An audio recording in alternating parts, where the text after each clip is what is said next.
किसान भाइयों, क्या आपको पता है कि आप जो फसलों के ऊपर जख्म करते हैं, पत्तियां तोड़ते वक्त, शेंडा तोड़ते वक्त, पिचिंग करते वक्त, तो वो जो जख्म करते हैं उससे आपका नुकसान भी हो सकता है, क्योंकि उसके ऊपर अगर डिसीज आ गया या फिर कोई अन्य परेशानी हो गई तो उससे छुटकारा कैसे पाए, यह बहुत ही गंभीर विषय बन जाता है। और उसके ऊपर मार्गदर्शन के ऊपर आपको बहुत सारे वीडियो यहाँ पे यूट्यूब पे भी नहीं मिल सकते, क्योंकि इसके ऊपर आज तक किसी ने फोकस ही नहीं किया है। तो आज के इस वीडियो के अंदर हम ये जानने वाले कि आप कई कबार क्या होता है कि आप जख्म हर बार जख्म करते हो, पत्तियां अगर देखो ना, पत्तियां तोड़ने का काम अगर घर पे चल रहा है बिना लेबर के, तो हर रोज पत्तियां तोड़ोगे तो हर बार आप फंजीसाइड डालने की कोशिश करोगे तो यहाँ पे आपका नुकसान हो सकता है। तो इसी नुकसान से बचने के लिए और सविस्तर चर्चा के लिए आज का यह वीडियो बहुत ही महत्वपूर्ण है, और इतने महत्वपूर्ण विषय के लिए एक लाइक भी बनता है। तो चलिए शुरुआत करते हैं आज के इस वीडियो की, फसल पे होने वाले जख्म से होने वाला नुकसान। तो सबसे पहली बात क्या है कि जो भी आपके फसलों के ऊपर जख्म होता है उससे एक फायदा और एक नुकसान होता है। तो फायदे के बारे में आज की खास बात में जानेंगे, और साथ ही साथ जो नुकसान है उसके बारे में पहले हम जान लेते हैं। तो पहला बात, तो नुकसान क्या है पता है क्या? जो भी जख्म होता है, जख्म होने के बाद उसमें से सेल सैप यानी कि अन्न रस बाहर निकलता रहता है। तो वही अन्न रस बाहर निकलता है तो वो अगर ज्यादा देर तक आपके फसल के ऊपर रहा, और उसमें भी ठंड के दिनों में जो कोहरा पड़ता है या फिर बारिश के दिनों में बारिश की बूंदी पड़ती है, तो उसका जो मॉइस्चर और इसका मॉइस्चर दोनों एक साथ मिलने के कारण वहां पे फंगस का जो भी अटैक है वो बहुत ज्यादा तेजी से हो जाता है। और जख्म एक ऐसी, देखो पत्तियों के अंदर रेजिस्टेंस वाला सिस्टम होता है। रेजिस्टेंस मतलब क्या? एक लड़ने का एक सिस्टम होता है कि ठीक है, यहाँ पे कोई पत्ती के ऊपर कोई फंगस का अटैक होने का कोशिश भी करता है, तो कोई डिसीज अटैक करने की कोशिश भी करता है, तो वहां पे पत्तियां उससे लड़ सकती है। लेकिन जख्म एक ऐसी नाजुक अवस्था होती है कि जिसके ऊपर फंगस का अटैक बहुत आसानी से हो जाता है। तो यहाँ पे हर बार हर जख्म होगा तो हर बार आपको दवाई डालने की जरूरत है या फिर नहीं है, या फिर कौन सी दवाइयों का इस्तेमाल आपको ऐसे जख्मों के ऊपर करना है, इसके बारे में जानते हैं। और पहले के जमाने में क्या होता था इसके बारे में भी जान लेते हैं। तो चलिए शुरुआत करते हैं। तो सबसे पहली बात, पहले वाले जमाने के अंदर भी ये प्रथा प्रचलित थी कि भाई फसल को जख्म कर दिया, पत्तियां थोड़ी जख्म हो गई, तो बाविस्टीन का स्प्रे कीजिए। तो बाविस्टीन का स्प्रे होता था।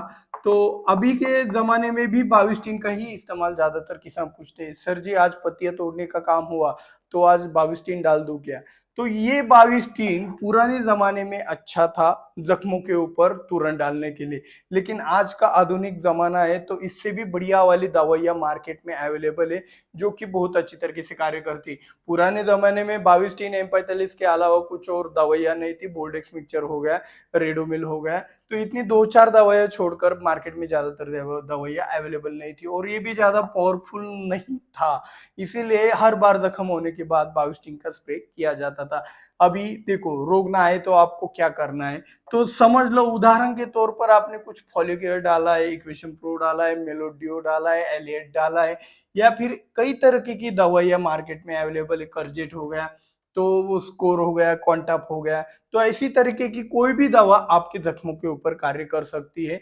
तो वो आपके लिए एक कंडीशन बन जाती है। अगर बारिश के मौसम में अगर आपका जख्म हो रहा है, तो बारिश के मौसम में आपका लेड ब्लाइट और डाउनी मिल्ड्यू आ सकता है, तो आपको लेड ब्लाइट और डाउनी मिल्ड्यू वाली दवाइयां आपके फसल के ऊपर छिड़काव करनी चाहिए। और अगर बारिश के समय के व्यतिरिक्त अगर आपके फसल के ऊपर जख्म होता है और वहां पे डिसीज आने की संभावना लगती है, तो वहां पे आपको अर्ली ब्लाइट और पाउडर मिल्ड्यू वाली जो भी दवाइयां मार्केट में अवेलेबल है उनका इस्तेमाल करना होगा। अभी वो दवाइयां कौन से है, दोनों के ऊपर डिटेल में वीडियो बन चुका है, आप जाके वहां पे देख सकते हो। यहाँ पे दूसरा एक सवाल बनता है कि सर जी, उदाहरण के तौर पर मैंने परसों ही स्कोर का छिड़काव किया था, आज कल 2 दिन तक बहुत सारा मेरा काम चलेगा पत्तियां तोड़ने का, तो जख्म होने के बाद मुझे मुझे फिर से एक बार फंजीसाइड का छिड़काव करने की जरूरत है क्या?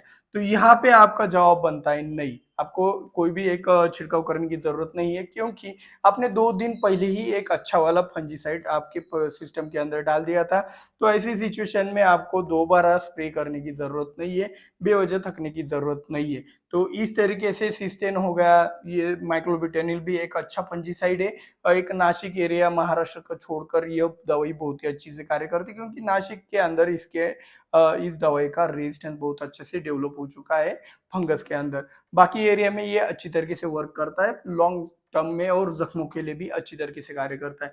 तो बाविस्टिन बुरा है ये, और आपका बाकी के दवाइयाँ, आजकल की दवाइयाँ अच्छी है ऐसा अगर मानने जाए तो ये भी बिल्कुल गलत है। बाविस्टिन बजट में सबसे बढ़िया और आज तक टिका हुआ फंजीसाइड है। मतलब देखो रेडोमिल आके चले गया, आपका सेक्टिन भी आके चला गया, लेकिन बाविस्टिन अभी भी उस जमाने का आज के इस जमाने तक टिका हुआ है, क्योंकि इसका मोड ऑफ एक्शन हिडन है। मतलब अभी तक इसके ऊपर ज्यादा रिसर्च नहीं कर पाए कार्बेंडाजिम के ऊपर, और बहुत ही अच्छी तरीके से यूनिक मोड ऑफ एक्शन है इसका, तो इसीलिए यह बहुत ही अच्छी तरीके से कार्य भी करता है।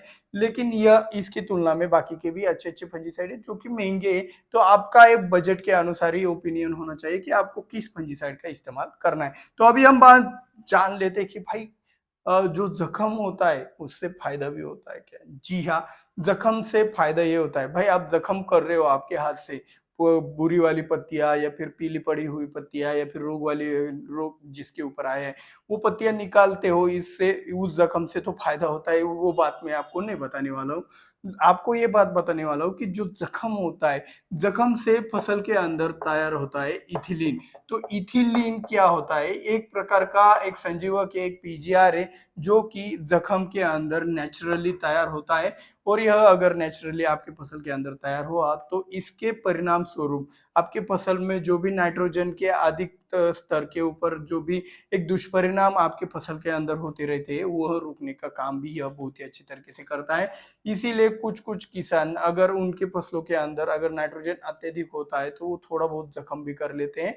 बागवानी वाली फसलों में तो ये नॉर्मल चीज हो गई है, सब्जी वर्गीय फसलों में ऐसा कोई नहीं करता है, कॉस्टिंग बढ़ जाएगा। तो इस तरीके से आज का यह वीडियो आपको पसंद आया होगा तो भाई लाइक कीजिएगा, ज्यादा से ज्यादा लाइक करके सपोर्ट कीजिएगा, शेयर भी करते हो तो भाई मजा आ जाएगा। तो मिलते हैं अगले वीडियो में। जय जवान जय किसान।